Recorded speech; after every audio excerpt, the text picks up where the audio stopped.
12 महीने में किसी महीने में न मरूं। परमात्मा ने कहा बेटा तुम्हें मारने के लिए मैंने अलग से महीने ही बना दिया है। अब महाराज देखते देखते हिरण्यकश्यपु की सांसें बढ़ गई। देखते देखते अपने नखों से हिरण्यकश्यपु के पेट को भगवान ने विदीर्ण कर लिया। प्रेम से भक्तवत्सल भगवान की जय हो। भगवान का क्रोध शांत नहीं हो रहा है। सारे देवता लक्ष्मी जी के पास गए। लक्ष्मी जी थाल लेकर के आई, लेकिन जैसे ही आगे बढ़ी महाराज फटकार सुनकर के थाली गिर गई। लक्ष्मी जी ने कहा आज इनके कोप को मैं भी शांत नहीं कर सकती। किसी ने कहा प्रहलाद जी के पास जाओ, प्रहलाद जी ही शांत कर सकते हैं। जैसे ही प्रहलाद जी के पास माँ लक्ष्मी गई, जाओ बेटा इनके कोप को शांत करो। उनकी अर्धांगिनी लक्ष्मी जी इसको शांत न कर सकी। जैसे ही प्रहलाद जी दंडवत प्रणाम किए, भगवान अपनी जीभ से प्रहलाद जी को चाटने लगे। किसी ने प्रहलाद जी से पूछा भैया जिसको देख करके लक्ष्मी जी डर गई तुम्हें डर नहीं लगा? प्रहलाद जी कहते हैं भैया सिंह राजा होता है जंगल का, एक सिंह से सब डरते हैं, लेकिन सिंह का जो बेटा होता है वो सिंह से नहीं डरता। अरे इनसे दुनिया डरे तो डरने दो। अरे मैं तो इनका पुत्र हूँ। एक पुत्र को अपने बाप से डर नहीं लगता, चाहे उसका बाप चोर हो चाहे उसका बाप सिपाही हो।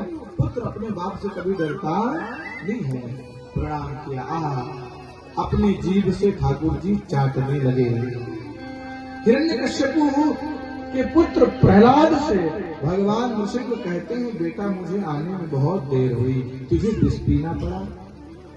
हे पकड़ी के निवासियों, भक्त भगवान की स्तुति करते हैं और आज उल्टा हो रहा है, भगवान भक्त की स्तुति कर रहा है। बेटा मेरे कारण तुम्हें जल में अग्नि में जलना पड़ा, मेरे अपराध को क्षमा कर दो। 42 श्लोकों में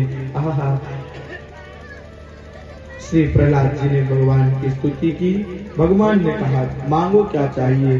जब बार बार कहा मांगो मांगो, तो प्रहलाद जी ने जो मांगा है वो हम सबको भी मांगना चाहिए। प्रहलाद जी ने कहा बार बार कह रहे हैं, इसका मतलब अंदर भीतर कुछ कामना है जिसे मैं देख नहीं पा रहा हूँ। प्रहलाद जी ने कहा प्रभु यदि कुछ देना ही चाहते हो ना, तो जहाँ से मांगने की इच्छा उत्पन्न होती है वो इच्छा ही समाप्त हो जाए।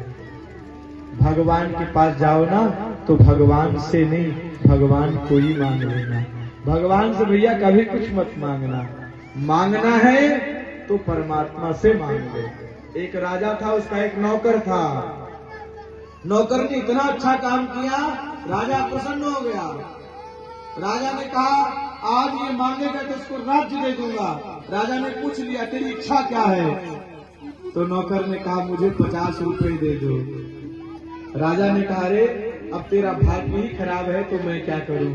अरे आज तो मैं तुम्हें राज्य देना चाह रहा था, लेकिन 50 रुपए मांग करके तूने अपनी ही कीमत घटा ली। अरे हम अमूल्य हैं, परमात्मा के पास जाए तो संसार का ये नाशवान ये संपत्ति वस्तु न मांगे, परमात्मा के पास जाए तो साफ परमात्मा को ही मांग ले, परमात्मा को ही मांग ले। प्रहलाद जी ने कहा जहां से इच्छा उत्पन्न होती है वो इच्छा ही समाप्त कर दो। दूसरे वरदान में प्रहलाद जी ने कहा मेरे पिताजी ने अपराध किया है।